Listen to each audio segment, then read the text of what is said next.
bom dia a todos. Nós hoje, pelo nosso cronograma, estamos prevendo trabalhar com exercícios. Mas eles estão faltando fechar algumas das integrais que a gente mais usa aqui nas engenharias. Uma delas, a gente já viu que a gente tem a derivada do arco tangente, por conseguinte, geramos a integral que vai dar o arco tangente. A gente viu que a derivada da tangente hiperbólica inversa, por conseguinte, sabemos quem vai ser a integral que vai gerar a tangente hiperbólica inversa.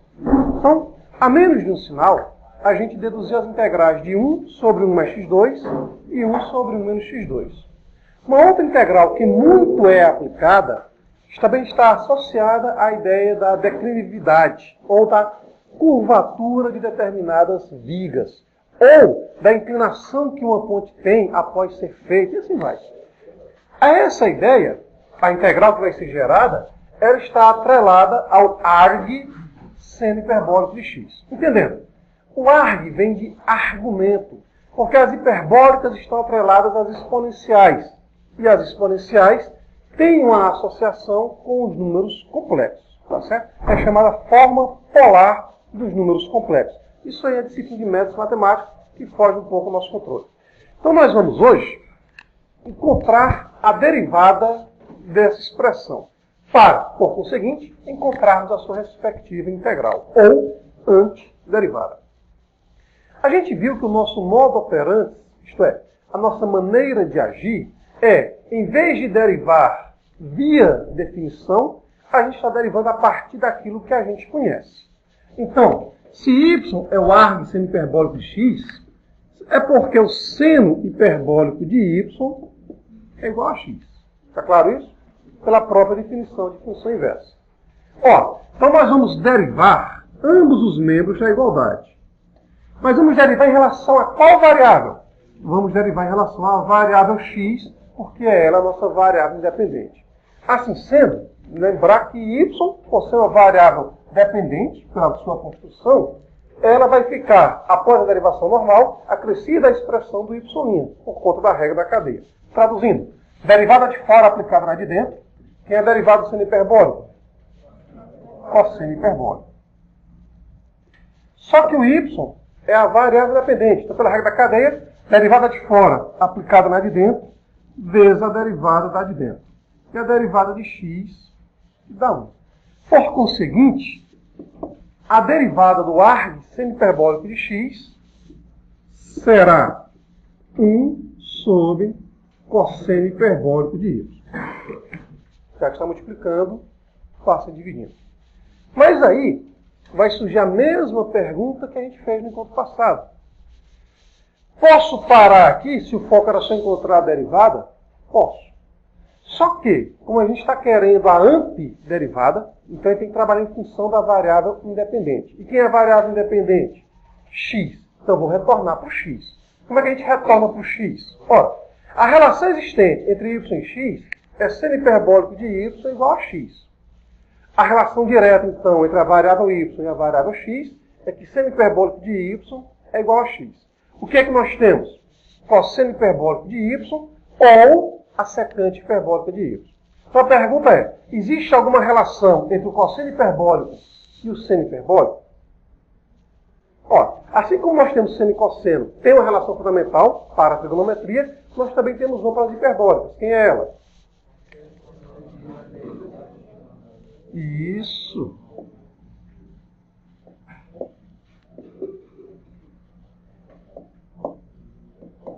De cosseno hiperbólico ao quadrado de y menos seno hiperbólico ao quadrado de y igual a 1, a gente conclui que o cosseno hiperbólico ao quadrado de y será 1 mais seno hiperbólico ao quadrado de y. Por sua vez, eu não quero cosseno hiperbólico ao quadrado. Eu quero cosseno hiperbólico de y. Aí convém te olhar um pouquinho para a definição. Qual a definição? Como eu estou olhando para o cosseno hiperbólico, e já que eu vou ter que tirar a raiz, qual é a raiz que nos interessa? A positiva ou a negativa? Então, por definição, quem é o cosseno hiperbólico? Quem é o cosseno hiperbólico? No nosso caso, variável y, que é elevado a y, mais ou menos, mais e elevado a menos y, tudo isso dividido por 2. Ora, e elevado a y é positivo. E elevado a menos y também. Soma porque a exponencial elevada a qualquer número dá sempre algo positivo. Está claro isso? Soma de coisas positivas dá o quê? Positivo. Dividido por algo positivo, positivo. Conclusão. Faz sentido falarmos na raiz negativa do cosseno hiperbólico? Não. O cosseno hiperbólico será a raiz quadrada de 1 mais seno hiperbólico ao quadrado de y. Tá ok até aqui? Calma, falta ainda não. Vou fechar então. Então, y', outrora dada por 1 sobre o cosseno hiperbólico, vai ser escrito como raiz quadrada, 1 sobre a raiz quadrada de 1 mais seno hiperbólico ao quadrado. Mas quem é o seno hiperbólico? X. Então, isso daqui vai ser 1 sobre a raiz quadrada de 1 mais... Interessante, né? Olhem aí nas notações de vocês, quem é a derivada do arco seno de x?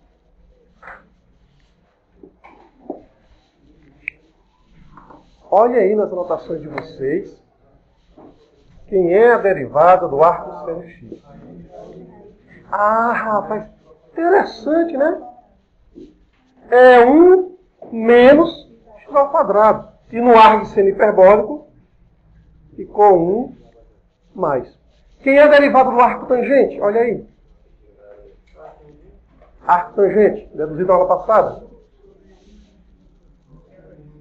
Sim, do arco tangente. Arco tangente. Você vai no arco tangente hiperbólico. Logo, quem é hiperbólico? O que vocês estão notando? A menos de um sinal, eu estou tendo uma expressãozinha idêntica. Tá certo? Por isso que não precisa de ficar. Ah, são 6 hiperbólicos. Calma, quero ideias, né? São 6 hiperbólicos. Não precisa fazer as 6. 2 dessas são suficientes. As 6 trigonométricas, não precisa fazer. Então eu poderia até ficar fazendo uma oscilação. Faço o arco tangente e não faço o arco e tangente hiperbólica. Faço o arco e seno hiperbólico e não faço o arco seno. Porque a menos de um sinal está sendo a outra expressão. Está claro isso? Então, qual é a integral de 1 sobre raiz quadrada de mais x2? Resposta, arg, seno hiperbólico de x, só isso, mais constante. Só que, aí vou dar um tempo para vocês copiarem, só que, nós temos um modo de trabalhar, nós temos o costume de trabalhar com as funções hiperbólicas, que são as hiperbólicas inversas. Então a pergunta que se faz é, como é que eu encontro esta integral em função daquilo que eu estou habituado a trabalhar? Já que funções hiperbólicas estão sendo novidade agora do ensino superior. Pelo menos entre aspas, ensino superior. Tá certo? Então escreva aí que a gente vai encontrar o arco seno hiperbólico em função do próprio x. Então a primeira pergunta básica que poderia vocês fazerem é a seguinte. Onde é que a gente encontra isso daqui? Eu estava tentando me recordar o nome do engenheiro mecânico aqui da USP, que em 98 ou foi 97, ele conseguiu desenvolver um programa de computador onde simplesmente ele fez o calibre daqueles chamados canhões de raios para o combate ao câncer. Então, nossa, só isso? Bom, vamos lá. Por que vocês me escutam? Além da influência professor-aluno, claro. Né? Tá aqui, tem que estudar. Por que vocês me escutam? Primeiro, porque eu produzo sons. Bastante, diga de passagem. Por que eu produzo sons? Meu aparelho fonador está funcionando bem. Segundo, o aparelho auditivo de vocês também está funcionando. Terceiro, tem um meio onde o som se propaga. Não é isso? Se eu estivesse lá na outra sala, vocês estariam me escutando? Aí depende. Os dias de prova, com certeza, estariam me escutando. Né? Os dias de exercício. Bom, mas aí, por conta da parede, o som iria ser diminuído. O que acontece? Esse rapaz, ele simplesmente observou, assim como o L'Hopital, o óbvio. Só não pegou a fama do L'Hopital, mas pegou mais dinheiro. O que foi que ele observou? A gente tinha o seguinte. Vamos supor que vocês tenham uma célula, ou uma região que esteja atingida pelo câncer. Por que estou falando isso? Porque a gente foi fazer uma doação dos alimentos, né? E o pessoal se propôs a fazer uma palestra para cá sobre o câncer de mama. Nota, nós homens também podemos ter, viu gente? Embora seja mais raro, só que tem um detalhe, viu, homens? Embora seja mais raro ter câncer de mama, para a gente é mais fatal. Diga de passagem, né? Então eles se propuseram a fazer uma palestra aqui. Aproveitei para me relembrar de 97 a 96. Quando eu encontrar o nome do rapaz, eu acho que foi para a turma do ano passado que eu deixei isso aqui postado. A gente indica o site para vocês irem atrás. Porque falar, até papagaio fala. Aliás, repete. Né? Então o que acontecia? Os canhões, quando eles se postavam para fazer o bombardeio, eles ficavam em linha reta. Então você bombardeava. Mas o que acontecia? A tua margem de erro era muito grande. Então você iria bombardear por excesso ao invés de bombardear por falta. Traduzindo, para eu atingir essa região aqui rachuriada, eu trabalhava sempre machucando ou matando células saudáveis ao redor. O que foi que esse rapaz observou?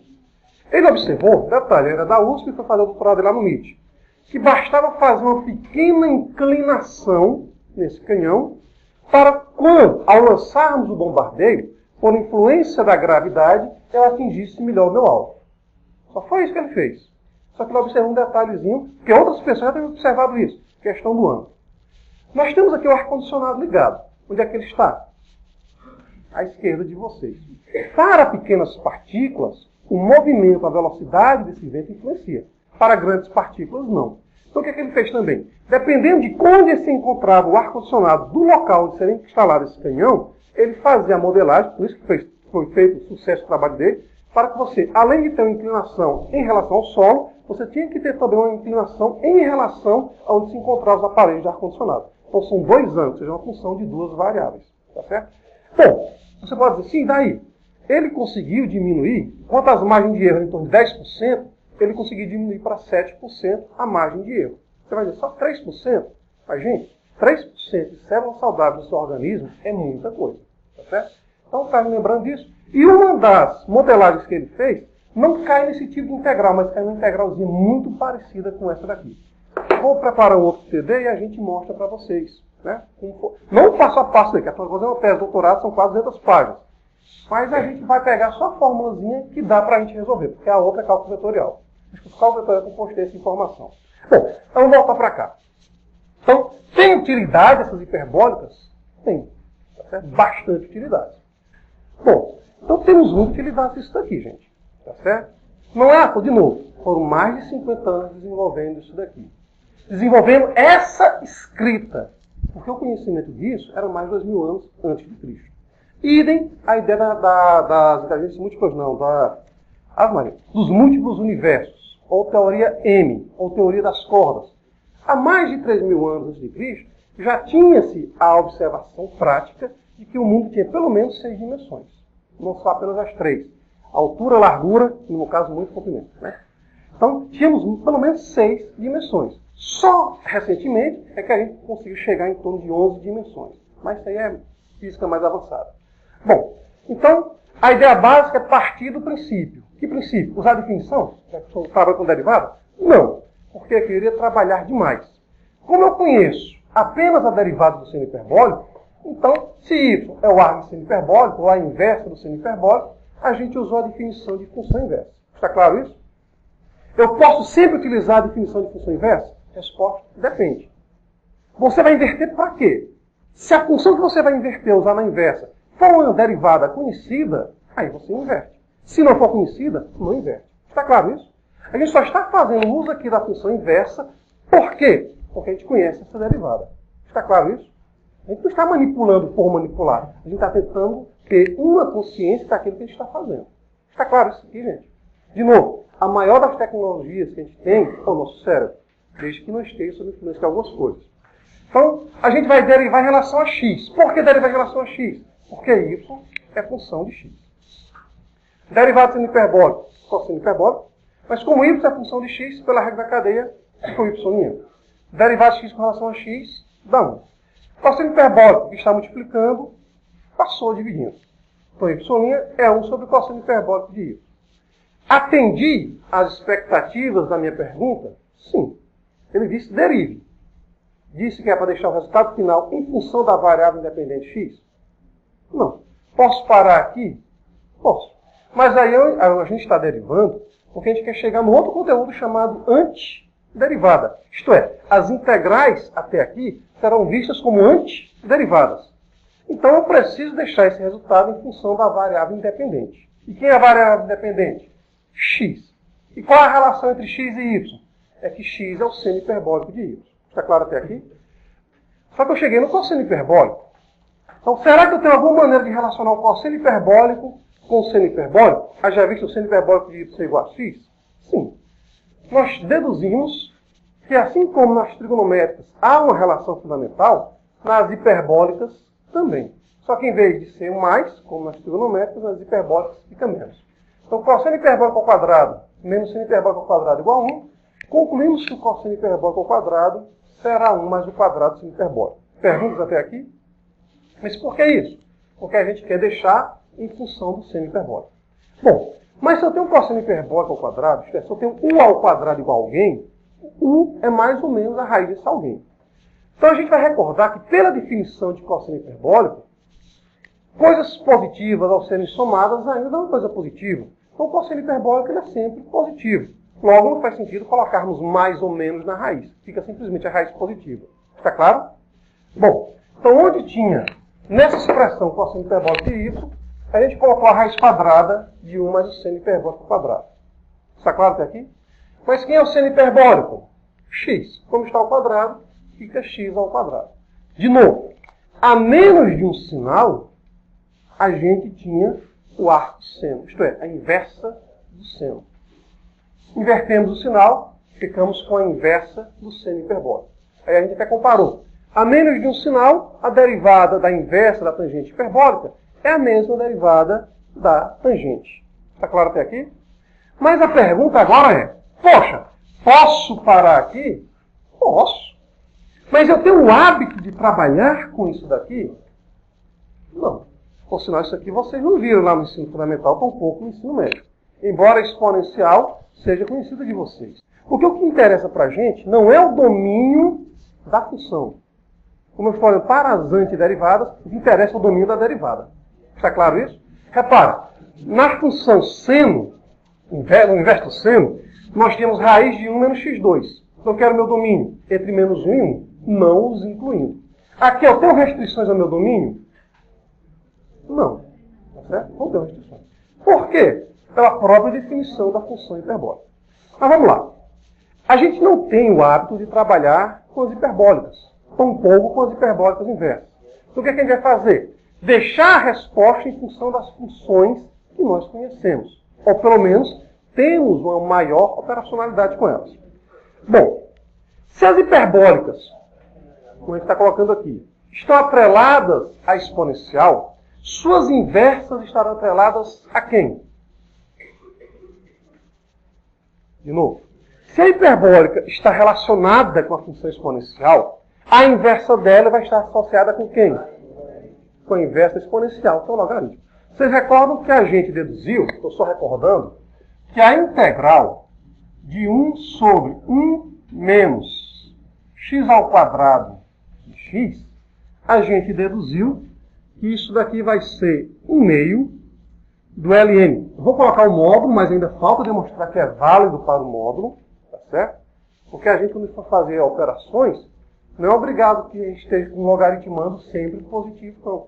Eu posso trabalhar com taxas, e taxas podem ser negativas. Está claro isso? Então a gente deduziu que isso aqui é 1 mais x sobre 1 menos x. Recordam disso? Na verdade, não. O que a gente demonstrou diretamente foi que essa expressãozinha aqui, ela foi obtida a partir de quem? Ela foi obtida a partir da derivada do arg tangente hiperbólica. Da derivada do arg tangente hiperbólica, chegamos nisso. Por sua vez, como não temos o a trabalhar com isso, aí a gente deduziu que essa expressão pode ser reescrita em função do logaritmo. Recordam esses detalhes? Então, para efeito de recordar a integral, você vai usar essas expressões, as hiperbólicas. Mas para efeito de construção de tabelas, nós vamos deixar em função das funções, né? Não é pleonasmo não, mas em termos das funções que a gente tem o hábito de trabalhar. Está claro até aqui? Então o que é que a gente vai fazer?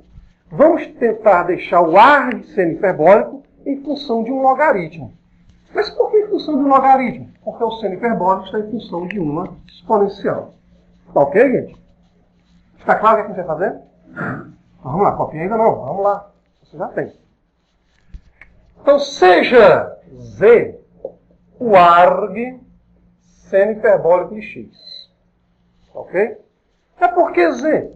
Estou fazendo uma mudança de variável para facilitar a manipulação das minhas ideias. Essa mudança de variável a gente já fez quando trabalhávamos com limites. Está claro isso? A gente já fez quando trabalhávamos com derivadas. E a gente também vai fazer quando estiver trabalhando com as integrais. Tá bom?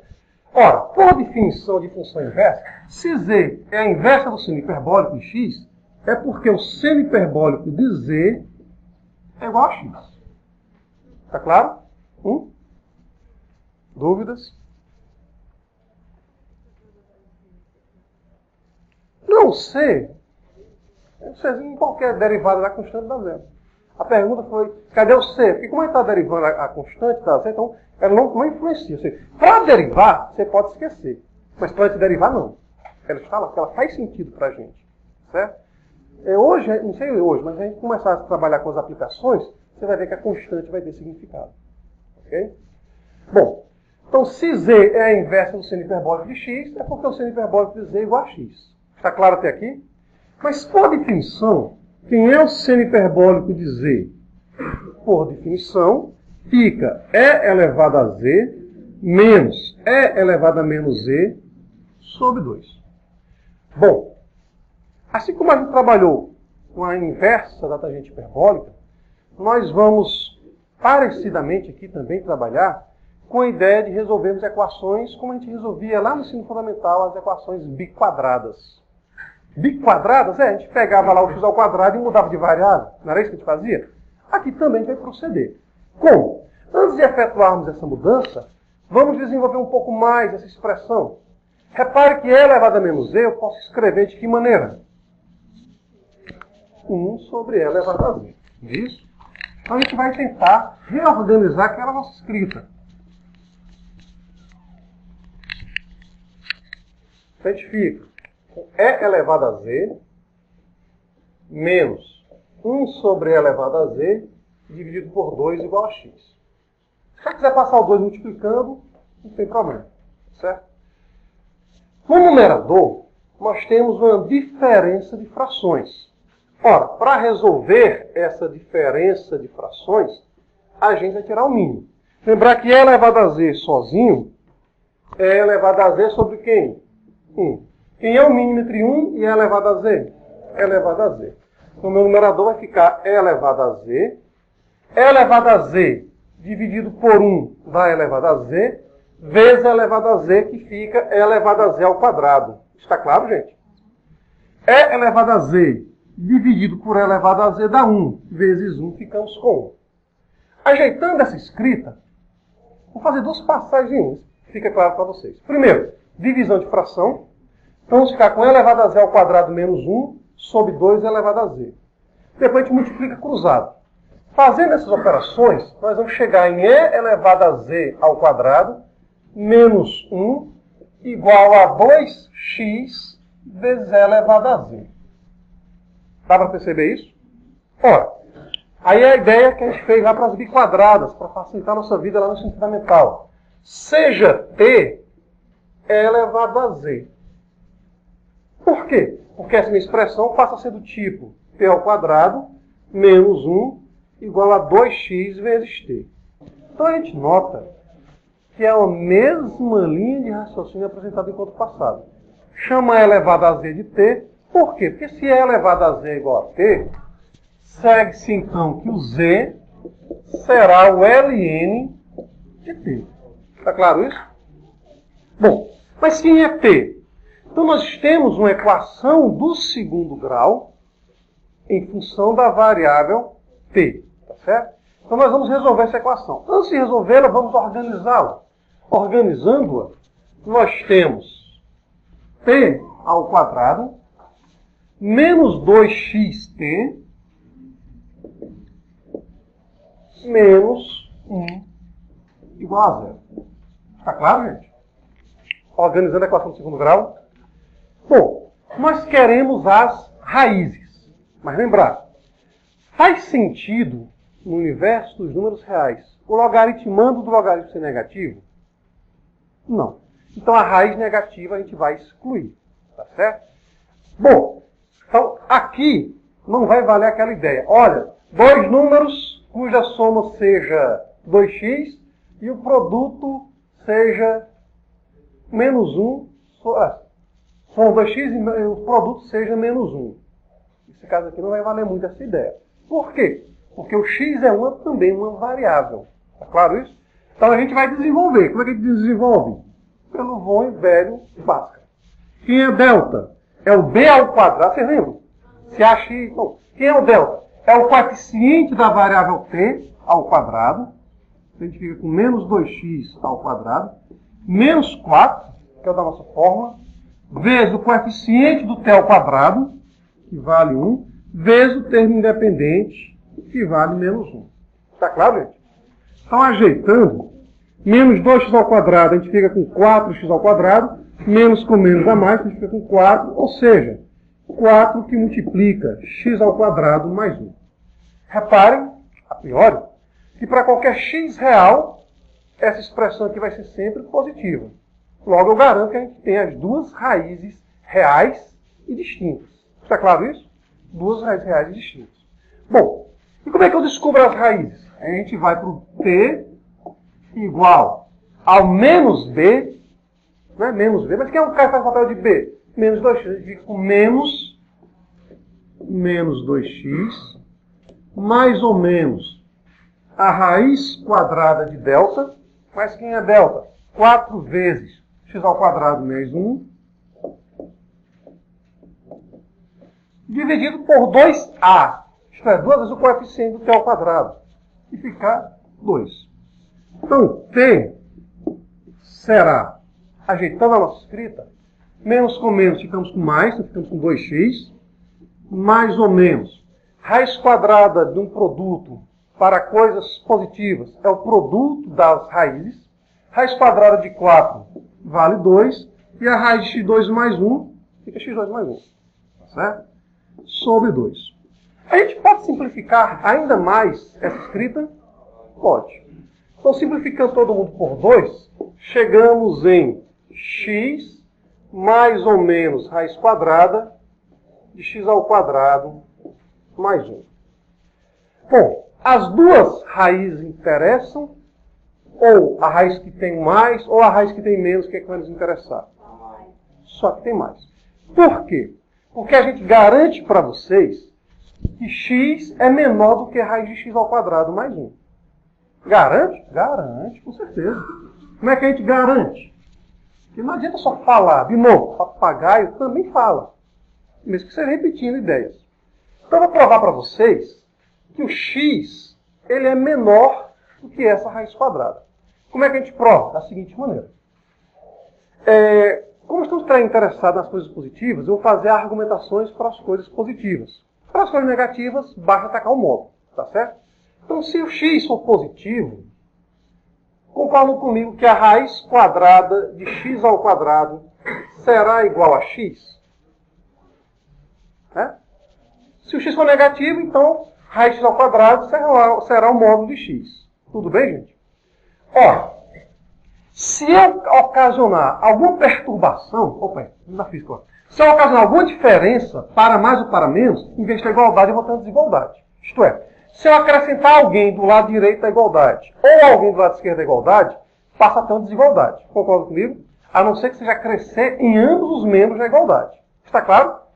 Reparem, e se eu acrescentar uma unidade ao x ao quadrado,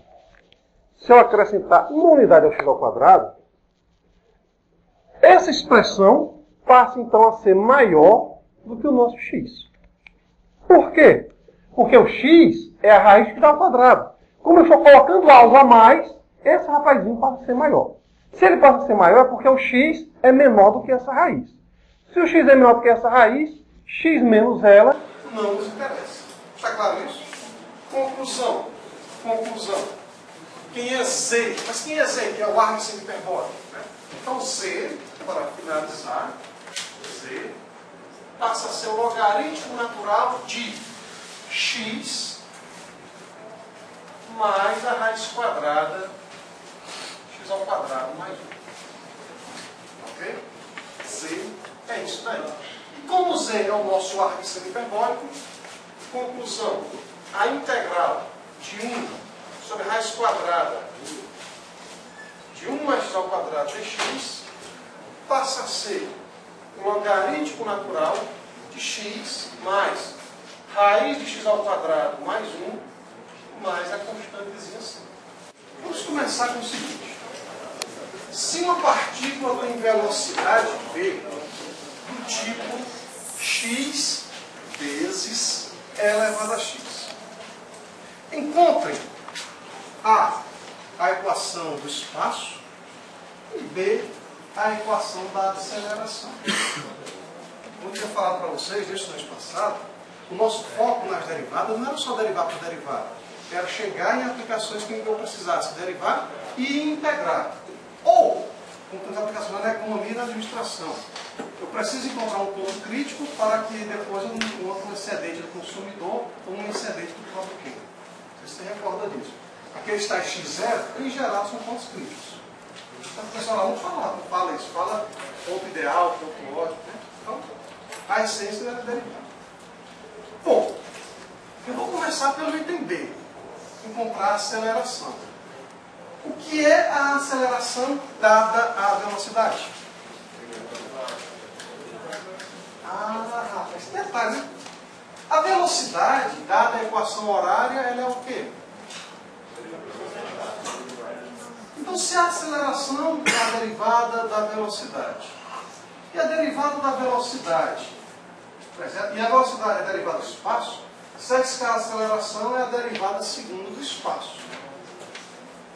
Se vocês olharem para a questão 2, o trabalho que eu vou fazer para vocês, né, no nosso TD, fala aí sobre derivada segunda de y em relação a t. Isto é, estamos olhando para a aceleração. E nós temos aí uma relação entre a aceleração e a velocidade. E está começando a preparar o caminho para essas aplicações. Então, vamos começar com a aceleração. O que é a aceleração da velocidade? É a derivada da velocidade. Beleza? Só que a minha velocidade é um produto de funções.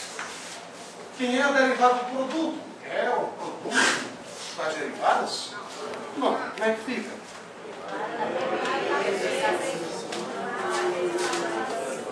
É isso aí, né?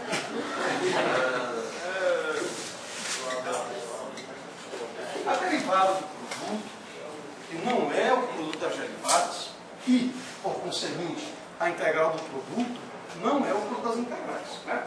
Então, vamos começar aqui. Derivada do produto fica a derivada primeira, vezes a segunda, mais a primeira vezes a derivada segunda. Derivada de x vale quanto? 1. A exponencial é a única função não nula, cuja derivada ela própria. Que é a derivada exponencial? A própria exponencial. Então, a gente fica com 1 vezes e elevado a x, que dá e elevado a x, mais x vezes e elevado a x. Esta é a expressão da aceleração.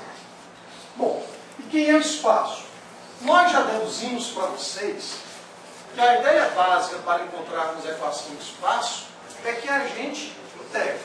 E a gente disse o seguinte: a constante que aqui existia, posso deixar para inseri-la ao término da nossa integral. Certo? Então fica S de x igual a integral de v de x dx. Tá certo? Então, dada a velocidade, encontrar a aceleração a gente deriva. Encontrar o espaço a gente integra. Mas, espera aí. Quem é a minha velocidade nesse caso? X vezes e elevado a x. Aí vocês vão deixar duas linhas que a gente vai deduzir uma expressão para a integral de um produto. Por que eu não posso ir com o produto das integrais? Porque eu estou olhando a integral como uma antiderivada. E a derivada do produto não é um produto das derivadas. Okay? Então a gente vai deduzir uma expressão para um produto de integrais. Ou a integral de um produto. Certo? Então, é o seguinte, como a integral está sendo vista como uma antiderivada, primeiro eu preciso recordar das derivadas. Então, se f de x é do tipo g vezes h, quem é a sua derivada? Não está gravando, isso não vai falar muito. A derivada do produto é o quê? Fica a derivada da primeira vezes a segunda mais a primeira vezes a derivada seguinte. Tá certo? Se eu posso derivar, então eu também posso integrar ambos os membros da igualdade. Tá ok? Se eu posso derivar, então eu posso integrar ambos os membros da igualdade.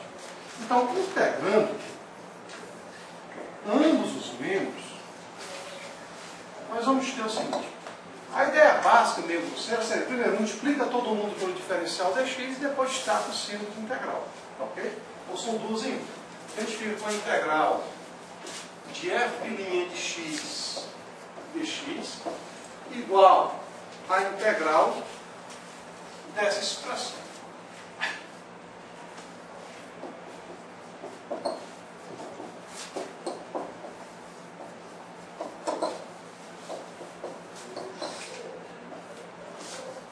Certo? Então a gente, a priori, integrou ambos os membros da igualdade.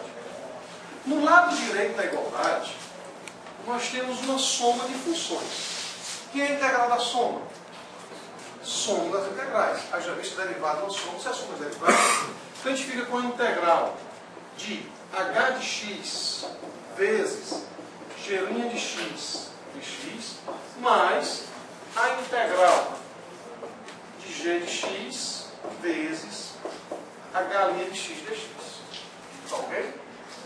E à esquerda, diga uma coisa, quem é a derivada do seno?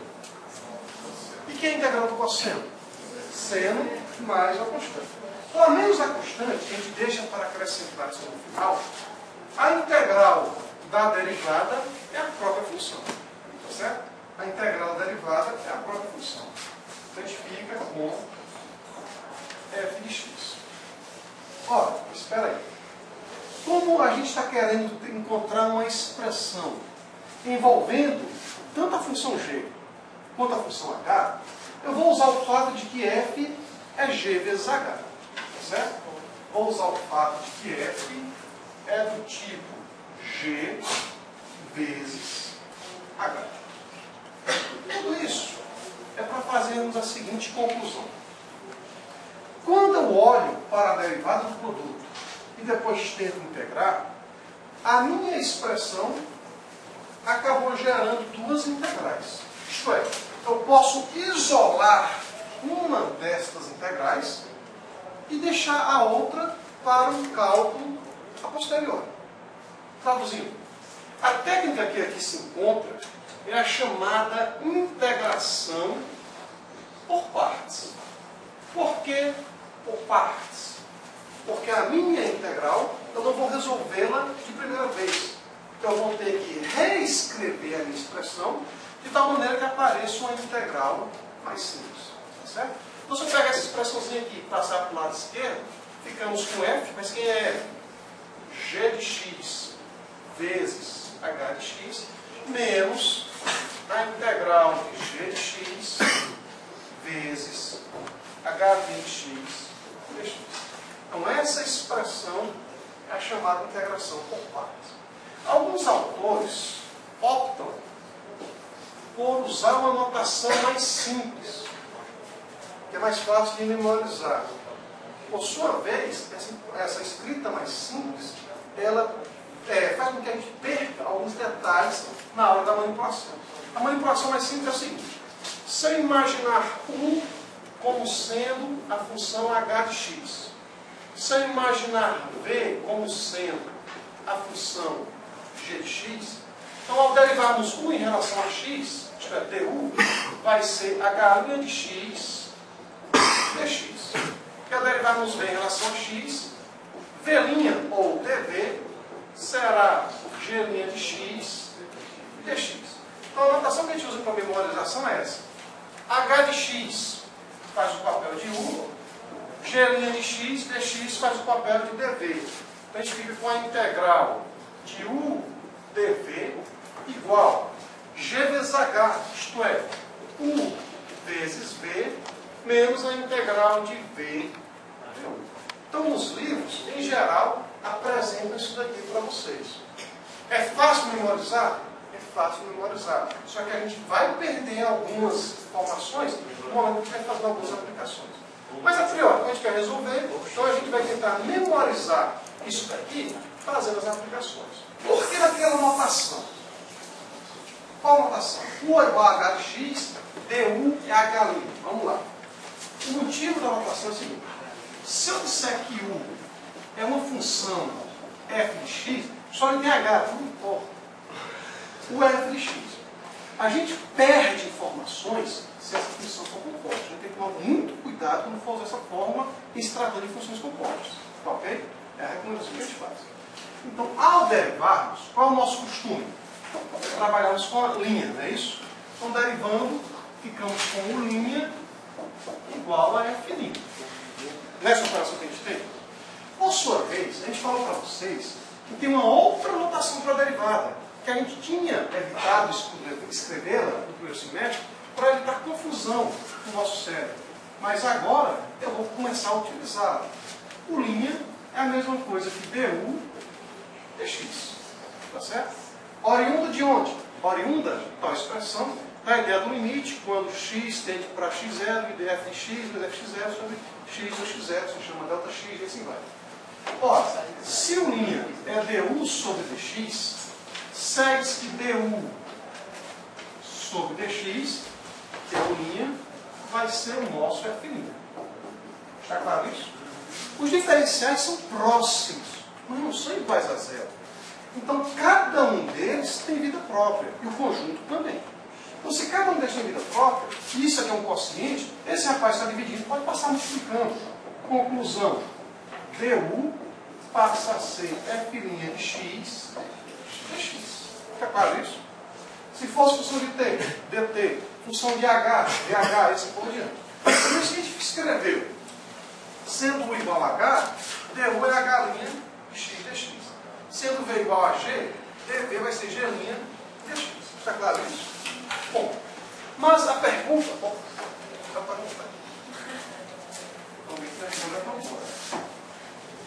Mas a gente está interessado em saber o seguinte. Quem é U? Quem é o V nessa nossa expressão?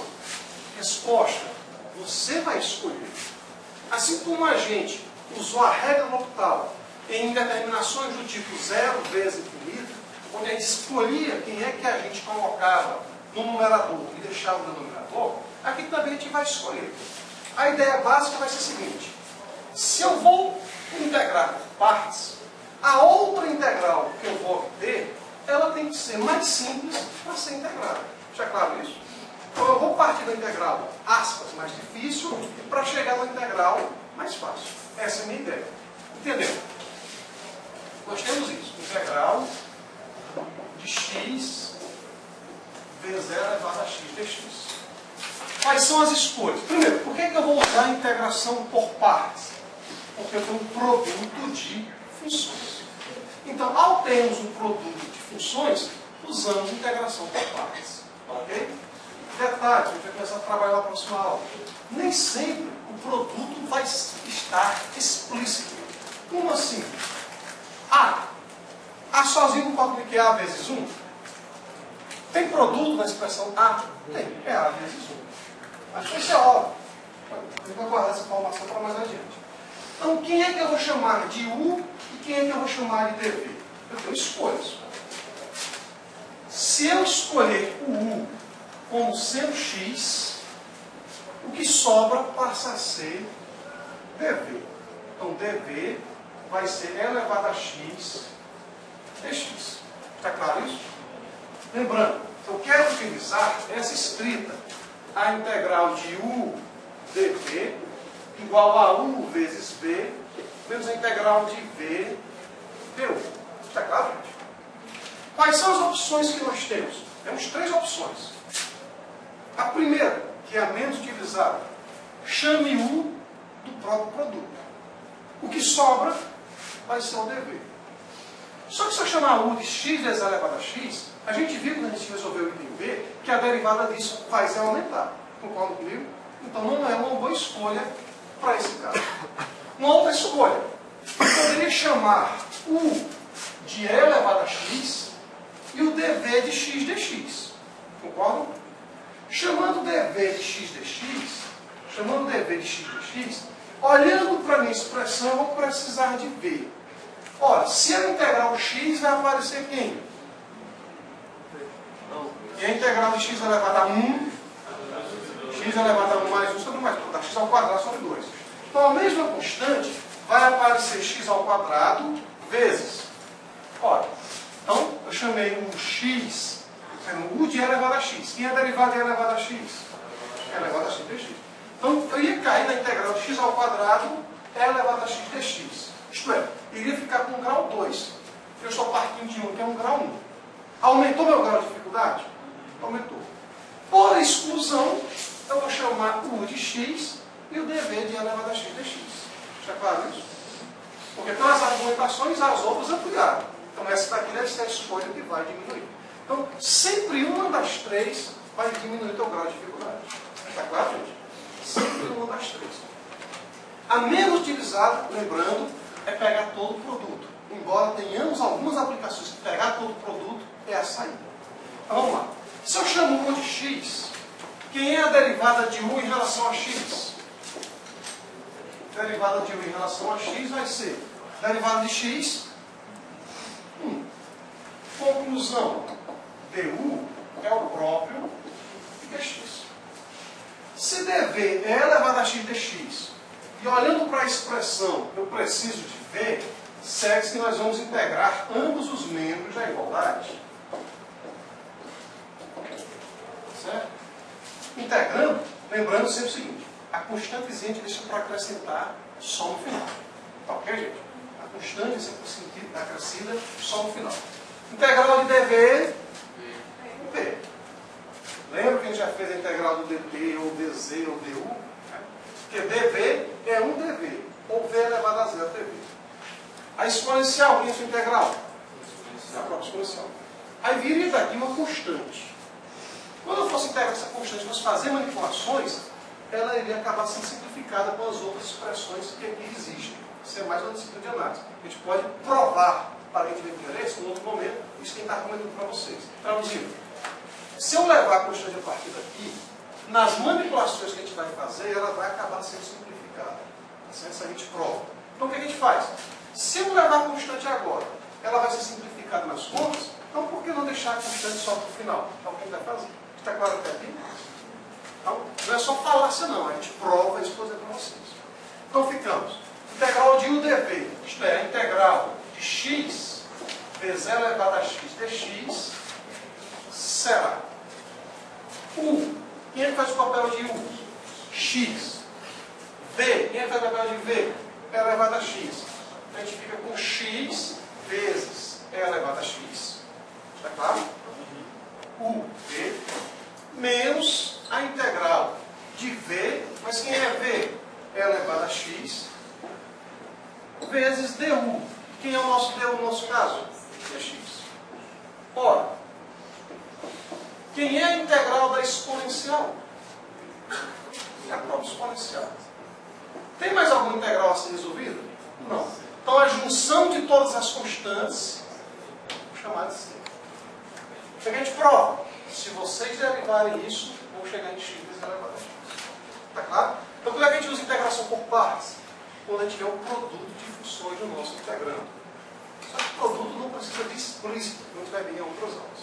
Então eu vou calcular agora, para fechar a ideia, a integral de x vezes seno para vocês, eu vou pegar x vezes cosseno.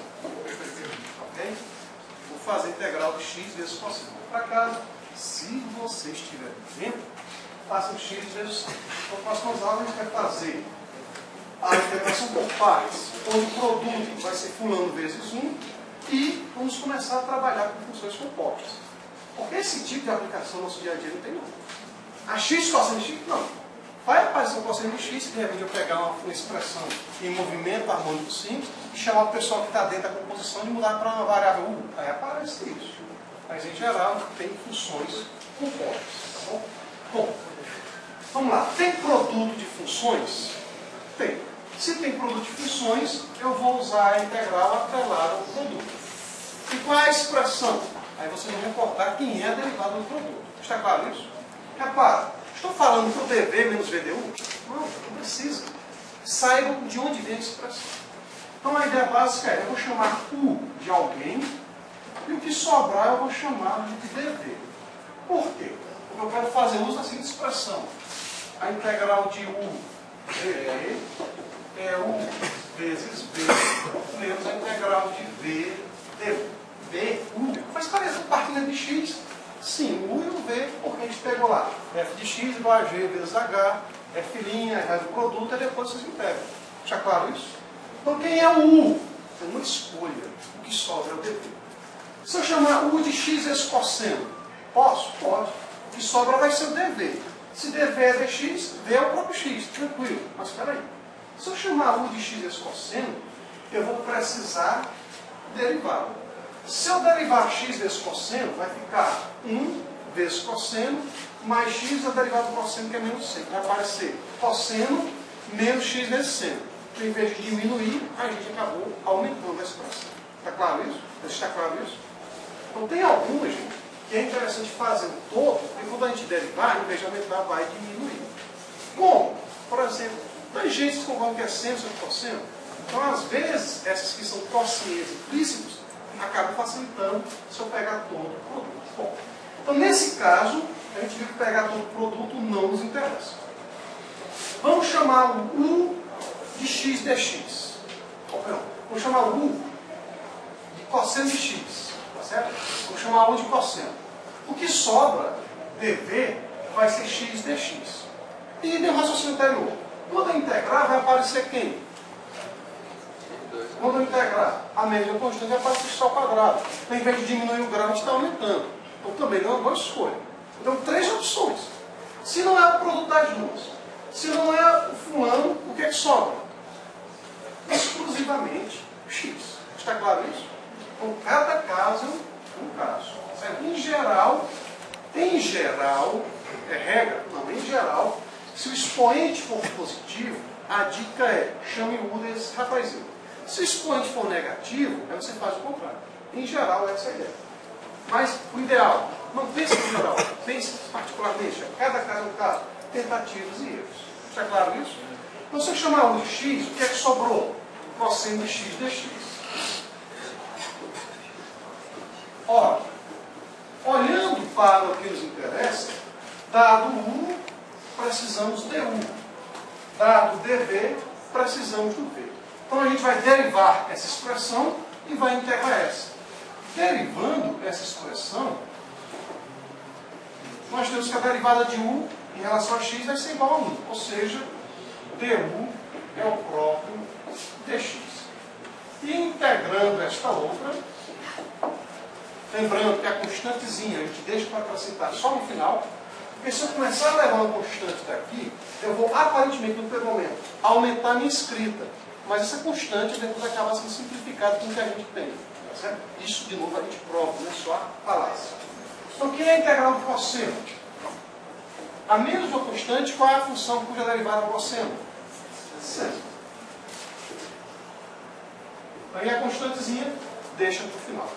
Por fim, esse fim da aula também, ficamos com x vezes cosseno de x igual u vezes v. U é x, v é seno de x.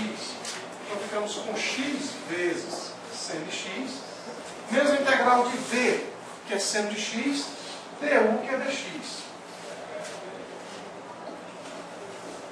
E aí sim, para finalizar, x vezes seno de x, menos. Quem é a integral do seno? A integral do seno. Integral do seno menos. Lembrar, gente. Lembrar. Não custa nada. Usa um sinal. Poxa, tem gente que foi atropelado por um sinal aberto.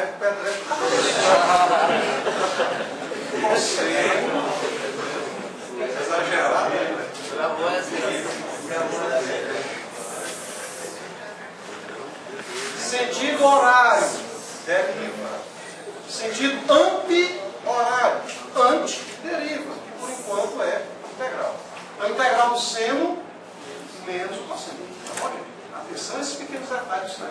Na hiperbólica que fica positivo. Então, a gente fica com menos o cosseno mais a constante. Pronto. Ou seja, é x seno de x mais cosseno de x mais a constante.